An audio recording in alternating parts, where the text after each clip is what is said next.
চিরায়ত সাহিত্যে আপনাদের সবাইকে স্বাগতম। আশা করি সবাই ভালো আছেন। আজ আমরা আপনাদের জন্য নিয়ে এসেছি পল্লীকবি জসীমউদ্দীন সংকলিত বাঙালির হাসির গল্প।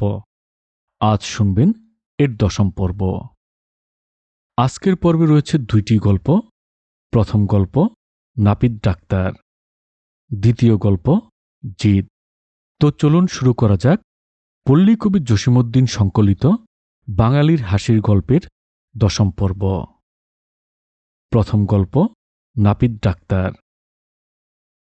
ছোট্ট একটা শহর, সেখানে সবচাইতে বড় ডাক্তার হইয়া পড়িল এক নাপিত। ছোটখাটো অসুখে এটা ওটা ওষুধ দিয়া নয়, ফোড়া কাটা হইতে আরম্ভ করিয়া রোগীর পেট চিরিয়া পেট হইতে পুজ বাহির করিয়া দেয়া পর্যন্ত বড় বড় কাটাছেঁড়ার কাজ সে অতি সহজেই করিয়া দেয়। এসব কাজ করিতে ডাক্তারদের কত রকম যন্ত্র লাগে। ছুরি কাঁচি ভালোমতো গরম পানিতে সিদ্ধ করিয়া পানিতে ভালোমতো হাত পরিষ্কার করিয়া কত সাবধান হইয়া তাহারা রোগীর গায়ে অস্ত্র ধরে। নাপিত কিন্তু এসবের ধার ধারে না। সে হাতের তোলায় তাহার খুর আর নরুন ভালোমতো ঘষিয়া খসাখস বড় বড় কাটাছেঁড়ার কাজ করিয়া যায়। এমন পাকা হাত তাহার, রোগীর পেট চিরিয়া পেটের মধ্যে হাত দিয়া যেখানে নারীর ভেতরে ফোড়াটি হইয়াছে অতি সহজেই সেখানে খুর চালাইয়া পুজের রক্ত বাহির করিয়া আনে। তারপর সাধারণ সুই সুতা দিয়া ক্ষতস্থান সেলাই করিয়া আর একটু হলুদের গুঁড়া মাখাইয়া দেয়। ক্ষতস্থান সারিয়া যায়। চোখের পলক ফেলিতে না ফেলিতেই সে বড় বড় কাটাছেঁড়ার কাজ করিয়া ফেলে। কাহারও ফোড়া হইয়াছে, বেদনায় চিৎকার করিতেছে। দেখি দেখি বলিয়া নাপিত সেখানে তার খুর চালাইয়া দিয়া পুজ রক্ত বাহির করিয়া আনে। রোগী আরাম পাইয়া আনন্দের হাসি হাসে। গলায় মাছের কাঁটা ফুটিয়াছে। দুষ্টু ছেলে খেলিতে খেলিতে মার্বেলের গুলি কানের মধ্যে ঢুকাইয়া দিয়াছে, আর খুলিতে পারে না। নাপিত নরুনের আগা দিয়া গলার ভিতর হইতে মাছের কাঁটা বাহির করিয়া আনে, কানের ভেতরে নরুনের আগা ঢুকাইয়া দিয়া মার্বেল বাহির করিয়া আনে। শুধু কি তাই, পিঠে ফোড়া হইলে তাকে বলে কার্বঙ্কল। বড় বড় ডাক্তারেরা সেটা কাটিতে হিমশিম খাইয়া যায়। চোখের পলক ফেলিতে ফেলিতে নাপিত সেখানে খুর চালাইয়া দেয়। এসব কাটাকুটিতে সব রোগী কি ভালো হয়? কোনোটা ভালো হয়, কোনোটা পাকিয়া বিষ লাগিয়া ফুলিয়া মারা যায়। এরূপ তো ডাক্তারদের বেলায়ও হয়। তাদের হাতে কি সব রোগী ভালো হয়? শহরের সব লোক তাই অসুখে বিসুখে নাপিতকেই ডাকে। ডাক্তার ডাকিলে এত টাকা দাও, অত টাকা দাও। তারপর ওষুধের দামও, কত রকমের ঝামেলা। নাপিতের কাছে ভিজিটের কোনো দাম দস্তুর নাই। 2 আনা 4 আনা যার যা খুশি দাও। ওষুধ তো তার মুখে মুখে। গরম পানির সেক, হলুদের গুঁড়ার প্রলেপ। পেটের অসুখ করিলে আদা নুন খাও, তাতে না সারিলে জৈনের গুঁড়া চিবাও। জ্বর হইলে তুলসী পাতা, নিউমোনিয়া হইলে আকনের পাতা সেক। এসব ওষুধ বনে জঙ্গলে পথে ঘাটে যেখানে সেখানেই মেলে। তাই সকলেই নাপিতকে দিয়া চিকিৎসা করায়। শহরের আর সব পাশ করা ডাক্তাররা রোগীর অভাবে ভাতে মরে। নাপিতের ছেলে মেয়ে দুধে ভাতে খাইয়া নাদুস নুদুস। একদিন সব ডাক্তার একত্রিত হইয়া ভাবিতে বসিল, কি করিয়া তাহাদের পসার আবার ফিরিয়ে আনা যায়। এক ডাক্তার বলে, দেখো ভাই, আগে আমার বাড়িতে রোজ শত শত রোগী আসিয়া গড়াগড়ি করিত। টাকা পয়সা তো দিতই, সেই সঙ্গে রোগ সারিলে কলাটা মোলাটা যে দিনের যে ফল তাও দিয়া যাইত। এই যে আমের মৌসুম, আমার ছেলেমেয়েরা একটা আমও মুখে দিয়া দেখিল না। আর নাপিতের বাড়ি গিয়া দেখো। আরেক ডাক্তার বলিল, আরে ভাই, ছাড়িয়ে দাও তোমার আম খাওয়া। রোগীপত্তর আসে না। টাকা পয়সার অভাবে একবার ভাবিয়াছি ওই ওষুধ মাপার পালাপাথর আর বুক দেখার টেথিস্কোপটা বেচিয়া ফেলিব। অপর ডাক্তার উঠিয়া বলিল, তুমি তো এখনো বেচো নাই। এই দুর্দিনের বাজারে চালের যা দাম, ডাক্তারি যন্ত্রপাতি তো কবেই বেচিয়া খাইয়াছি। এবার মাথার উপর টিনের চালা কয়খানা আছে, তাও বেচিবার লোক খুঁজিতেছি। ও পয়সার ডাক্তার বলে, বায়া হে, এসব দুঃখের কথা আর বলিয়া কি হইবে? দেখিতেছ না আমাদের সকলেরই অবস্থা ওই রকম। এখন কি করা যায় তাই ভাবিয়া বাহির কর। আর এক ডাক্তার বলে, দেখো ভাই, বিপদে পড়িলে বুড়ো লোকের পরামর্শ লইতে হয়। শহরের মধ্যে যে বুড়ো ডাক্তার আছেন, বয়স হইয়াছে বলিয়া এখন আর রোগী দেখেন না। তিনি আমাদের সকলেরই উস্তাদ। চলো যাই, তার নিকট যাইয়া একটা বুদ্ধি চাই, কি করিয়া আমাদের পূর্বের প্রসার বজায় রাখিতে পারি। তখন সকলে মিলিয়া সেই বুড়ো ডাক্তারের কাছে যাইয়া উপস্থিত হইল। বুড়ো ডাক্তার আগাগোড়া সমস্ত শুনিয়া বলিলেন, তোমরা কেহ সেই নাপিতকে আমার নিকট ডাকিয়া আনো। নাপিত আসিলে বুড়ো ডাক্তার তাহাকে বলিলেন, দেখো, এইসব ছোকরা ডাক্তারদের কাছে তোমার কথা শুনতে পাইলাম। তোমার সেরা কাটার হাত খুব পাকা। তুমি একটা কাজ করো, আমাদের নিকট হইতে শরীর বিদ্যাটা শিখিয়া লও, তাতে করিয়া তোমার ডাক্তারি বিদ্যাটা আরও পাকিবে। নাপিত বলিল, এ তো উত্তম কথা। আমি তো মুখ্য সূক্ষ্ম মানুষ, আপনারা যদি কিছু শিখাইয়া দেন বড়ই উপকার হইবে। তখন সকল ডাক্তার মিলিয়া নাপিতকে শরীরবিদ্যা শিখাইতে লাগিল। শরীরের এইখান দিয়া নাড়ী প্রবাহিত হয়, এইটা শিরা, এইটা উপশিরা, এইখানে ধমনী, এইখানে লিভার, হাতের এইখানে এই শিরা, কাটিলে রক্ত বন্ধ হইবে না। শরীরের ওইখানে উপশিরা, হঠাৎ যদি কাটিয়া যায় লোক মারা যাইবে, এইখানে হৃৎপিণ্ড।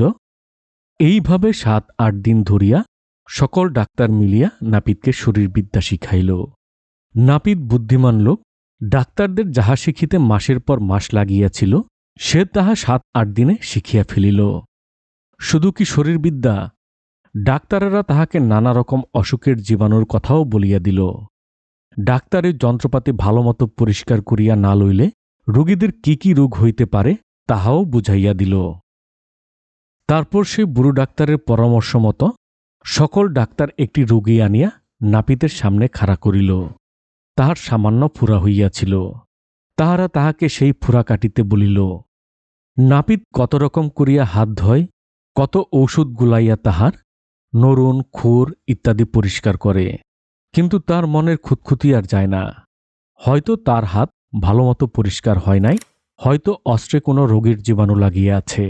আবার নতুন করিয়া অস্ত্র সাপ করিয়া নাপিত সেই লোকটির ফোড়া কাটিতে আরম্ভ করিল, কিন্তু তার হাত আজ যে কাঁপিয়া ওঠে। শরীরের এইখান দিয়া এই শিরা, ওইখান দিয়া ওই উপশিরা, এইখান দিয়া খুর চালাইলে রোগী মরিয়া যাইবে।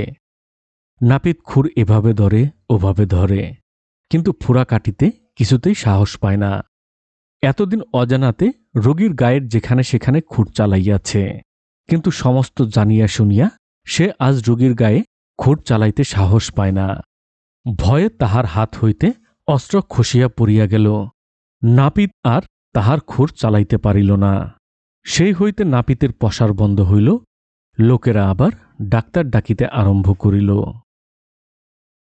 দ্বিতীয় গল্প, জিদ। এক তাঁতি আর তার বউ, তারা বড়ই গরিব। কোনোদিন খায়, কোনোদিন খাইতে পায় না। তাঁতখুঁটি চালাইয়া কাপড় বুনাইয়া কেই বা তাদের আয়। আগেকার দিনে তারা বেশ উপার্জন করিত। তাহাদের হাতের একখানা শাড়ি পাইবার জন্য কত বাদশাজাদিরা, কত নবাবজাদিরা তাহাদের উঠানে গড়াগড়ি করিত। তখন একখানা শাড়ি বুনিতে লাগিত মাসের পর মাস, কোনো কোনো শাড়ি বুনিতে বৎসরেরও বেশি সময় ব্যয় হইত। সেই শাড়ি বুনাইতে কতই না যত্ন লইতে হইত। রাত থাকিতে উঠিয়া তাঁতির বউ চরকা লইয়া ঘর ঘর করিয়া সুতা কাটিত। খুব ধরিয়া ধরিয়া চোখে নজরে আসে না এমন সরু করিয়া সে সুতা কাটিত। ভোরবেলায় আলো আধারের মধ্যে সুতা কাটা শেষ করিতে হইত। সূর্যের আলো যখন চারিদিকে ছড়াইয়া পড়িত তখন সুতা কাটিলে সুতা তেমন মোলায়েম হয় না। তাঁতি আবার সেই সুতায় নানা রকমের রং মাখাইত। এত সরু সুতা আঙুল দিয়া ধরিলে ছিঁড়িয়া যায়, তাই বাঁশের সরু শলার সঙ্গে আটকাইয়া সেই সুতা তাতে পরাইয়া কত রকমের নকশা করিয়া তাঁতি কাপড় বুনাইত। সেই শাড়ির উপর বুনট করা থাকিত রাজকন্যার মুখের রঙিন হাসি, কত রূপকথার কাহিনী, কত বেহেস্তের আরামবাগের কেচ্ছা। ঘরে ঘরে মেয়েরা সেই শাড়ি পরিয়া যখন হাঁটিত তখন সেই শাড়ির ভাজে ভাজে কত গোলে বাকুয়ালি, কত লোভকন্যার কাহিনী ছড়াইয়া পড়িত। শাড়িগুলোর কত সুন্দরী না নাম ছিল, কলমি ফুল, গোলাপ ফুল, মন খুশি, রাসমণ্ডন, মধুমালা, কাজললতা, বালুচর। শাড়িগুলোর নাম শুনলেই কান জুড়াইয়া যায়। কিন্তু কিসে কি হইয়া গেল, দেশের রাজা গেল, রাজ্য গেল, দেশবাসী পথের ভিখারি সাজিল। বিদেশি বণিক আসিয়া শহরে কাপড়ের কল বসাইল। কলের ধোয়ার উপর শোয়ার হইয়া হাজার হাজার কাপড় ছাইয়া পড়িতে লাগিল, যেমন সস্তা তেমনি টেকসই। আবার যেখানে সেখানে পাওয়া যায় তাঁতির কাপড়, আর কে কিনিতে চায়। হাট হইতে নকশা শাড়ি ফিরিয়ে আনিয়া তাঁতিরা কাঁদে। শূন্য হাড়িতে চাউল না পাইয়া তাঁতির বউ কাঁদে। ধীরে ধীরে তাহারা সেই মিহিন শাড়ি বুনিতে ভুলিয়া গেল। এখনকার লোকে নকশা চায় না, তারা চায় টেকসই আর সস্তা কাপড়। তাই তাঁতি মিলের তৈরি মোটা সুতার কাপড় বোনায়। সেই সুতা আবার যেখানে সেখানে পাওয়া যায় না, চোরাবাজার হইতে বেশি দামে কিনিতে হয়। এখন কাপড় বেচিয়া যাহা লাভ হয় তাহাতে কোনো রকমে বাঁচিয়া থাকা যায়। এটা ওটা কিনিয়া মনের ইচ্ছামতো খাওয়া যায় না। কিন্তু তাঁতির বউ সে কথা কিছুতেই বুঝিতে পারিল না। সে তাঁতিকে বলে, তোমার হাতে পড়িয়া আমি একদিনও ভালোমতো খাইতে পারিলাম না। এত করিয়া তোমাকে বলি, হাটে যাও, ভালোমতো একটা মাছ কিনিয়া আনো, সে কথা কানেই তোল না। তাঁতি উত্তর করে, এই সামনের হাটে যাইয়া তোমার জন্য ভালোমতো একটা মাছ কিনিয়া আনিব। সে হাট যায়, পরের হাট যায়, আরও এক হাট যায়, কিন্তু তাঁতি মাছ কিনে আনে না। সেদিন তাঁতির বউ তাঁতিকে ভালো করিয়া ধরিল, এ হাটে যদি মাছ কিনিয়া না আনিবে তবে রহিল তোমার চরকা, রহিল তোমার নাটায়, আমি আর নলি কাটিব না।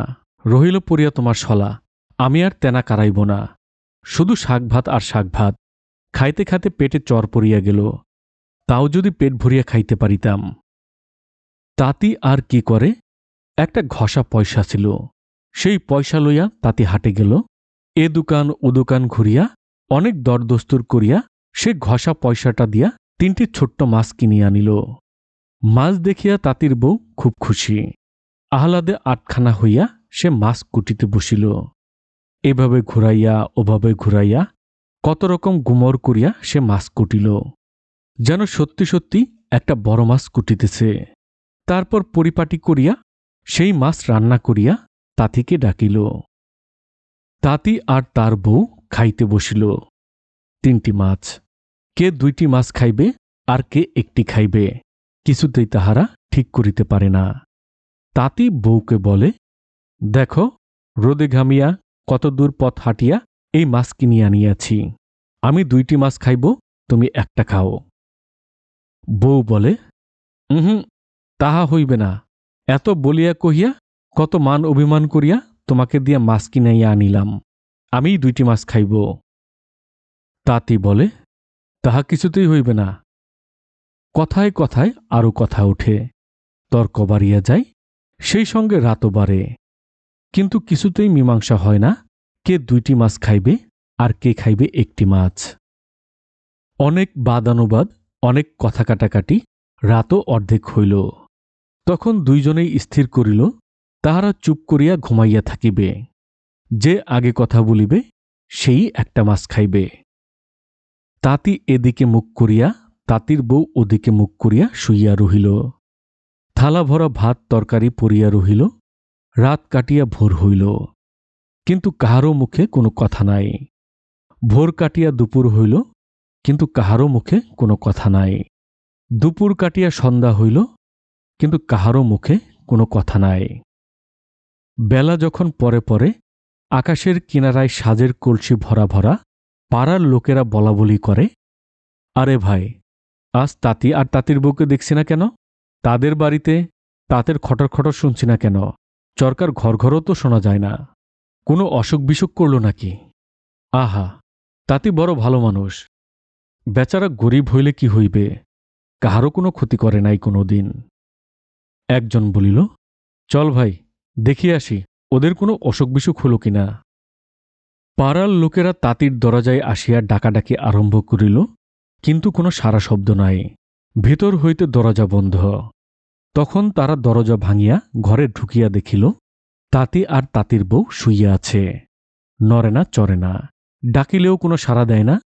তারপর গায়ের মোল্লা আসিয়া পরীক্ষা করিয়া স্থির করিল তাহারা মারা গিয়াছে। আহা, কি ভালোবাসা রে! তাঁতি মরিয়াছে, তাহার শোকে তাঁতির বউ মরিয়া গিয়াছে। এমন মরা খুব কমই দেখা যায়।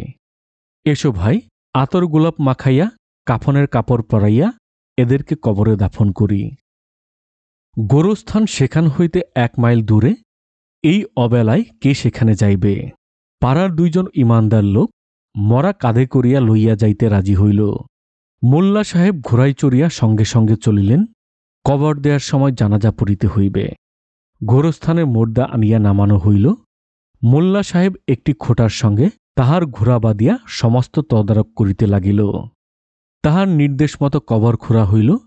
তাঁতি আর তাঁতির বউকে গোসল করাইয়া কাফনের কাপড় পরাইয়া কবরের মধ্যে শোয়াইয়া দেয়া হল। তখনও তাহারা কথা বলে না। তাহাদের বুকের উপর বাঁশ চাপাইয়া দেয়া হল। তখনও তাহারা কথা বলে না। তারপর যখন সেই বাঁশের ওপর কোদাল কোদাল মাটি ফেলানো হইতে লাগিল, তখন বাঁশের খুঁটি সমেত তাঁতি লাফাইয়া উঠিয়া বলিল, তুই 2টা খা, আমি 1টা খাব। সঙ্গে ছিল 2 জন লোক আর মোল্লা সাহেব। তারা ভাবিল, নিশ্চয়ই ওরা ভূত হইয়া জাগিয়া উঠিয়াছে। সঙ্গের 2 জন লোক মনে করিল, তাঁতি যে তার বউকে 2টা খাইতে বলিল, নিশ্চয়ই সে তাহাদের 2 জনকে খাইতে বলিল। তখন তাহারা ঝুড়ি কোদাল ফেলিয়া দে দৌড়, যে যত আগে পারে। মোল্লা সাহেব তখন মনে করিল, তাঁতি নিজেই আমাকে খাইতে আসিতেছে। তখন তিনি নিজে তাড়াতাড়ি আসিয়া ঘোড়ার পিঠে সাওয়ার হইয়া চাবুক মারিলেন। ভয়ের চোটে খুঁটি হইতে ঘোড়ার দড়ি খুলিয়া লইতে ভুলিয়া গেলেন। চাবুক খাইয়া ঘোড়া খুঁটি উপড়াইয়া দিল ছোট। ঘোড়া যত চলে, সেই দড়িতে বাঁধা খুঁটা আসিয়া মোল্লা সাহেবের পিঠে ততই লাগে। তিনি ভাবেন, বুঝি ভূত আসিয়া তাহার পিঠে দাঁত ঘষিতেছেন।